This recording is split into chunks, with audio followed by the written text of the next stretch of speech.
je n'aurais qu'un coup de gueule, mais sinon ce film était la bombe! Salut à tous et bienvenue sur Frad Movie. J'espère que vous allez bien, installez-vous confortablement parce qu'aujourd'hui on va parler de Doctor Strange in the Multiverse of Madness. On se retrouve juste après le générique.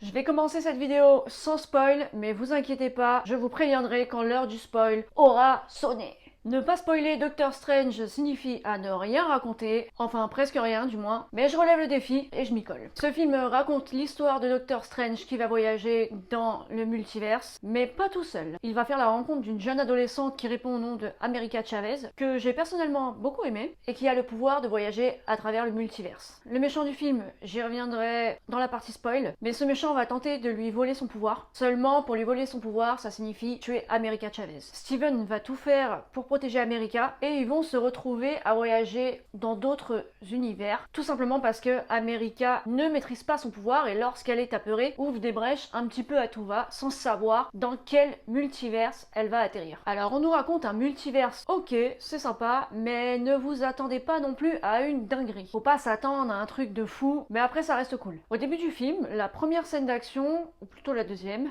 je me suis dit, j'ai l'impression qu'on se dirige vers un film qui a l'air enfantin. Absolument pas. Dans ce film, on a pas mal de références aux films d'horreur classiques, L'Exorciste, Frankenstein, La Momie, des films d'horreur sur les zombies, pour coordonner le tout. Non, c'est pas un film d'horreur à proprement parler, on fait juste des références à des scènes horrifiques. Alors non, ce film est certainement pas adapté aux enfants.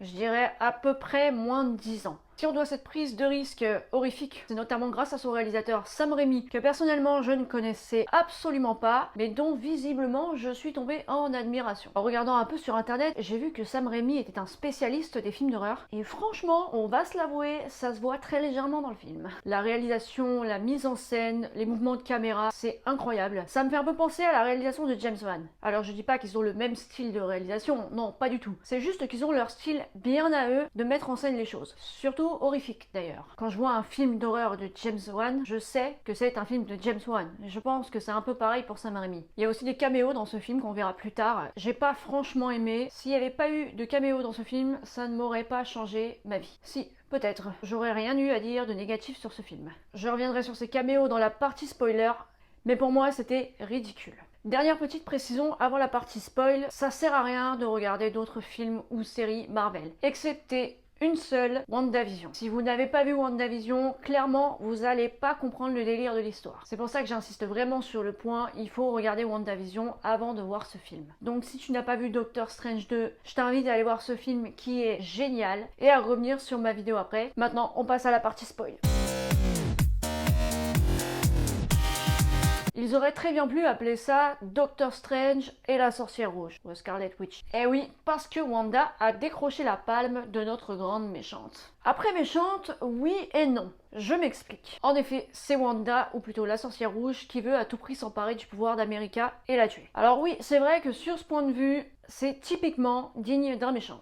Mais si on regarde bien, elle fait tout ça dans un seul et unique but, récupérer ses enfants, qui d'ailleurs n'existent pas vraiment. Et de ce point de vue, je pense que c'est tout simplement une mère en détresse, et honnêtement, comme dirait l'expression, une mère tuerait pour ses enfants. Même si c'est pas bien, évidemment, ça reste horrible, hein, on est d'accord. C'est pour ça que je pense qu'on a plus affaire à une mère en détresse qu'à un réel méchant. Et d'ailleurs, comme elle le dit à Steven, je ne suis pas un monstre, je suis une mère. Après, en y réfléchissant, c'est peut-être encore plus dangereux parce que, rappelons-le, Wanda, ou en tout cas la sorcière rouge, est quand même la sorcière la plus puissante de l'univers. En tout cas, d'une autre. Et oui, avec Wanda, on est bien loin de l'adolescente rebelle qu'on a vue dans l'ère d'Ultron. Ce qui est génial dans ce film, c'est qu'on n'est pas focus que sur Doctor Strange, on est aussi focus sur Wanda, sur son histoire. Et c'est pour ça que je pense qu'ils auraient pu appeler le film Doctor Strange et la sorcière rouge. La première fois que Steven voit cette fameuse America qu'il a vue de par son rêve, eh ben pas tout à fait. Parce que nos rêves sont en réalité des rêves passerelles, et qu'on rêve tout simplement d'un autre nous dans un autre univers. Vous me suivez ? Évidemment, puisque vous avez vu le film. America étant la seule, et j'insiste bien sûr la seule, à avoir le pouvoir de voyager dans le multiverse, Wanda, ou plutôt la sorcière rouge, veut à tout prix s'en emparer pour retrouver ses enfants. Wanda, qui est dans sa paisible prairie, reçoit la visite de Stephen Strange, qui vient tout simplement pour lui demander un coup de main pour protéger la jeune America Chavez. Grossière erreur. Alors la démarche en soi est pas mal, mais comme c'est Wanda qui veut la tuer, comment dire, ça nique un peu le plan. Et le délire d'ailleurs. Carnage à camartage. C'est comme ça que j'ai nommé cette scène, le terrain de jeu où Wanda va absolument tout dégommer sur son passage. On se rend vraiment compte à quel point Wanda est puissante. Elle se bat face à une armée. Alors ok, c'est des jeunes apprentis, mais une armée quand même, contre elle toute seule. Et là, c'est le drame. Ce moment où elle utilise les reflets pour sortir du piège que lui a tendu Strange est génial. Notamment cette scène où elle sort du gong en mode exorciste, j'ai kiffé ma life. J'ai vraiment adoré ce moment. La traversée des multivers d'America et de Steven est plutôt cool. Franchement, j'aurais aimé qu'on s'attarde sur certains d'entre eux. Je pense notamment à la bande dessinée qui, on va pas se mentir, aurait été plutôt sympa à regarder. Ou alors les espèces d'abysses de l'enfer, ou même le côté rétro des films qui aurait pu être pas mal. T'imagines un monde de super-héros en mode mafieux. Il y avait vraiment moyen d'explorer des multivers plus intéressants. Bon, est-ce qu'on parle du Memory Lane, où clairement on s'en fout de ta vie privée? LOL. Ta vie privée est clairement exposée dans une rue de New York à qui veut la regarder. Non mais sans déconner, vous imaginez dans Paris? Non, j'imagine pas, non. Alors attention, je préfère vous prévenir, on arrive à mon plus gros coup de gueule du film, et probablement de tout le MCU. J'ai nommé la rencontre avec les Illuminati. C'est probablement ce que beaucoup de fans voulaient voir, et ben pas moi. J'ai absolument détesté toute cette partie sur les Illuminati, j'ai trouvé ça nul. Le seul moment que j'ai kiffé, c'est quand Wanda les massacre un par un. Alors un multiverse, ok, mais un multiverse avec les X-Men, je dis non. Les films X-Men, c'est le bordel total, incohérence, en veux-tu, en voilà. Alors quand ça sort, je regarde, mais c'est clairement pas pour l'histoire, ça reste des bons films d'action, et c'est tout. Je sors quand même du lot la première trilogie des X-Men qui pour moi était vraiment très bien. En plus, c'était les premiers films de super-héros qu'on avait à ce moment-là, mais la suite elle est complètement ratée. Je trouve que l'univers d'Avengers reste assez cohérent, même s'il y a des petites choses qui ne vont pas, mais avec l'arrivée des X-Men, ça va devenir un grand n'importe quoi, je le sens bien. Ça va devenir un sac où on fourre tout et ça passe, ou pas. Patrick Stewart qui joue Charles Xavier, c'est vraiment le mec qui ne vieillit pas. Le mec en 20 ans n'a pas pris une ride. J'ai l'impression de voir le même professeur Xavier il y a 20 ans. Mais genre, le même, sans une ride en plus. Incroyable, je voudrais bien connaître sa technique. La scène de combat entre Steven et Mordo, elle est nulle. Entre deux sorciers super puissants, ouais. Je suis moyennement emballée quand même. Cette espèce de fosse dans laquelle il tombe et qui sert absolument à rien. À la limite, on aurait peut-être pu pimenter le truc, tu vois, en mettant des serpents, des rats ou alors des créatures mystiques. Mais là, c'est clairement une fosse, mais qui sert à rien. Je veux dire, ils auraient fait le même combat sur le palier, c'était pareil. Enfin... c'est quoi l'intérêt? En plus, quand tu les vois, les Illuminati, et pour la première fois, donc première impression, il faut que ça claque. Quand tu les vois, tu te dis, bon, à la limite, c'est une organisation puissante. Pas du tout. Ils sont tout simplement nuls. En tout cas, c'est ma première impression, ils sont nuls. Leur speech à deux balles, franchement, j'en ai rien à carrer. Et quand on voit arriver Charles Xavier sur son fauteuil roulant du futur, je me suis dit, non. Pas ça. Ce qui rend l'organisation encore plus drôle et encore plus nulle, c'est que vraiment ils considèrent Wanda comme une petite sorcière de pacotille. Genre Captain Marvel qui dit « Ne t'inquiète pas, la petite sorcière, on s'en occupe ». Non, je pense que c'est plutôt la petite sorcière qui va s'occuper de toi. Je te le dis direct. Hein. Les gars, la petite sorcière de pacotille, elle va vous exterminer en moins de 2 minutes 30. 2 minutes 21 pour être précis. Eh oui, ça m'a pas pris trop de temps pour chronométrer la scène. La petite référence de Captain America et Captain Carter à notre Captain America qui dit à Wanda « Je pourrais faire ça toute la journée ». Alors oui, c'est bien. Malheureusement pour toi, t'as pas la journée. Je crois que niveau d'espérance de vie, il doit te rester 13 secondes. Le professeur Charles Xavier, c'est vraiment pour moi le mec qui est presque immortel. La sorcière rouge l'a littéralement brisé en 18 secondes. Son coup en tout cas. Wanda à ce moment-là est clairement possédée, c'est un démon. Elle a la moitié du visage en sang, genre en mode film d'horreur Carrie, autre référence d'ailleurs. Niveau incohérence, on commence bien déjà. Faudra m'expliquer comment Doctor Strange, Captain Carter, ou je Carter, je sais pas, Captain America, je sais même pas comment il l'appelle, Wanda et d'autres personnages ont visiblement le même physique, alors que les 3 Spider-Man n'ont pas le même physique. Comme notre Captain Marvel et la Captain Marvel qu'on voit dans Doctor Strange. Et d'ailleurs, peut-être que le Bruce Banner de Mark Ruffalo vient d'un autre univers et a pris la place du Bruce Banner d'Edward Norton. Non, je déconne, c'est une blague. Non, parce que si on commence à partir là, on n'est pas sorti de l'auberge. Mais c'est pour dire avec quelle simplicité, quand il y aura un gros manque de cohérence, ils vont juste nous dire « Mais les gars, c'est la magie du multiverse !» Ouais, c'est ça. Et mon œil, c'est la magie du multiverse aussi. Je te jure. Non mais sans déconner, on va partir très loin avec une excuse toute prête et toute simple. Tu sais, c'est comme quand un enfant il te demande pourquoi le ciel il est bleu. Tu sais pas quoi dire. Tu dis parce que c'est la vie, voilà. La comparaison est franchement la même. Mais pourquoi lui c'est pas le même que lui? Bah parce que c'est le multiverse, voilà. C'est genre t'as pas de réponse, tu sais que t'as pas de réponse, donc tu dis me pose pas la question, mais moi j'en sais rien. Tu veux une réponse, je te donne c'est la vie. Bah là si tu veux une réponse, je te dis bah c'est le multiverse. En restant un peu sur la partie bancale du multiverse, j'ai entendu une rumeur comme quoi Tom Cruise pourrait reprendre le rôle d'Iron Man. Mais pourquoi vous nous faites ça? Non mais Tom Cruise en Iron Man. Et puis quoi encore? Brad Pitt en Thor et Leonardo DiCaprio en Captain America aussi, non? Non mais sans déconner, je sais pas où on va, mais on y va les gars. On appellera ça les Avengers d'Hollywood.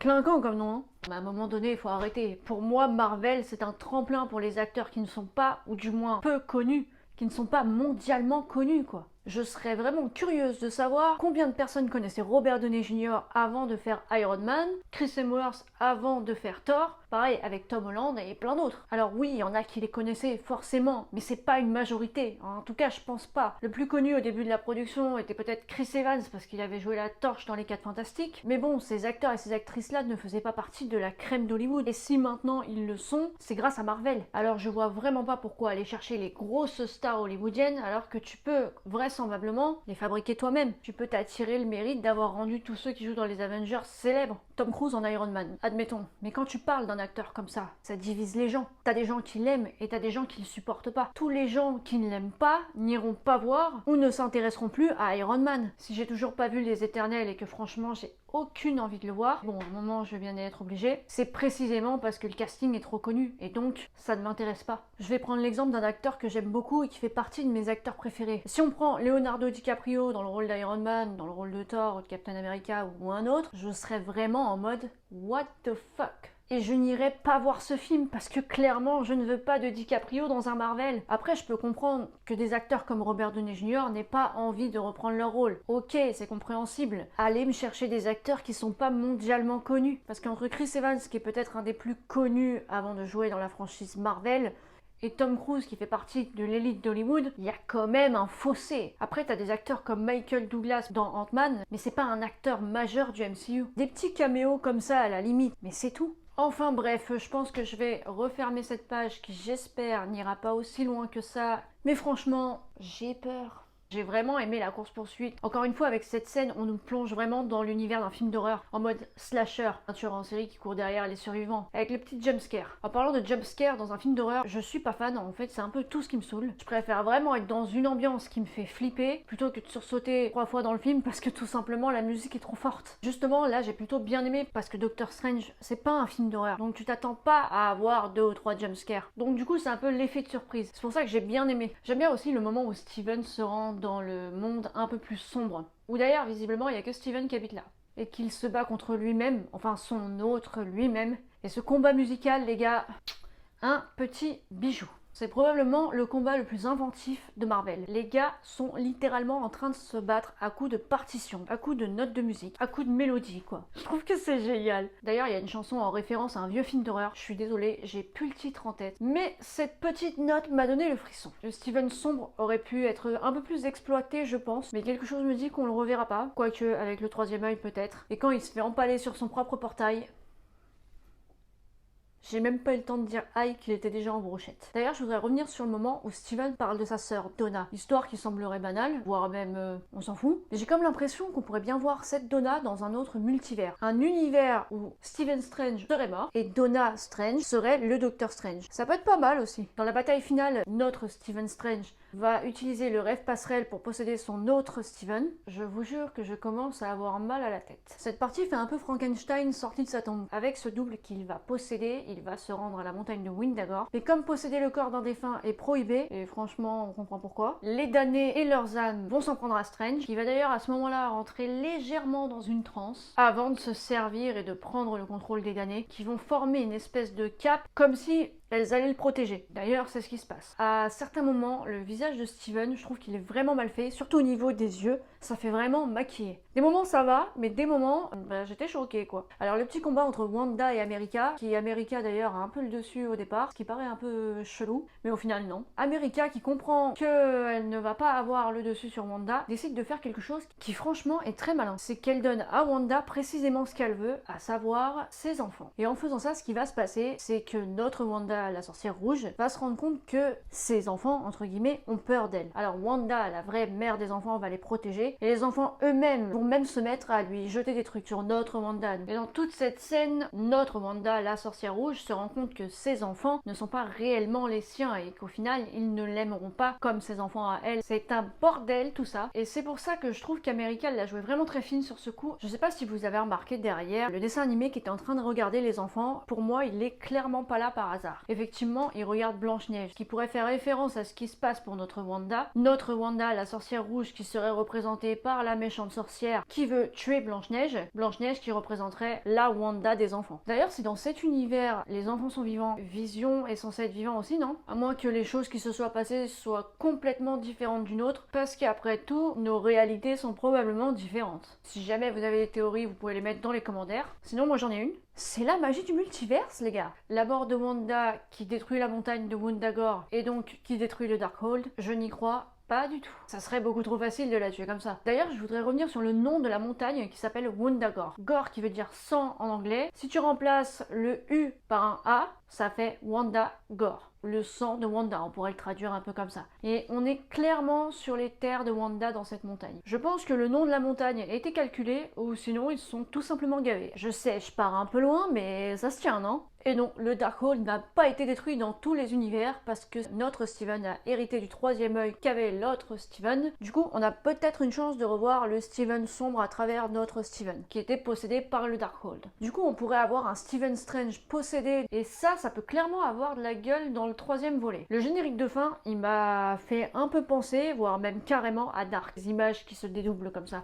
L'arrivée de Charlize Theron après ce fameux générique, parce qu'elle fait partie de l'élite hollywoodienne, et donc clairement, j'en veux pas. Pour résumer, Doctor Strange in the Multiverse of Madness, j'ai adoré l'ambiance, j'ai adoré l'histoire, mis à part tout ce côté Illuminati qui vraiment m'a saoulé. Pour le reste, c'était tout simplement de la bombe. Sur ce, j'espère que vous avez aimé cette vidéo. Si oui, n'hésitez pas à liker, à mettre un commentaire et pourquoi pas répondre aux questions que je me pose. Et vous pouvez faire encore mieux en vous abonnant à cette chaîne pour voir toutes mes prochaines vidéos. Et n'hésite pas non plus à t'abonner à mon Instagram, c'est dans la description. Passez une bonne journée et à la prochaine!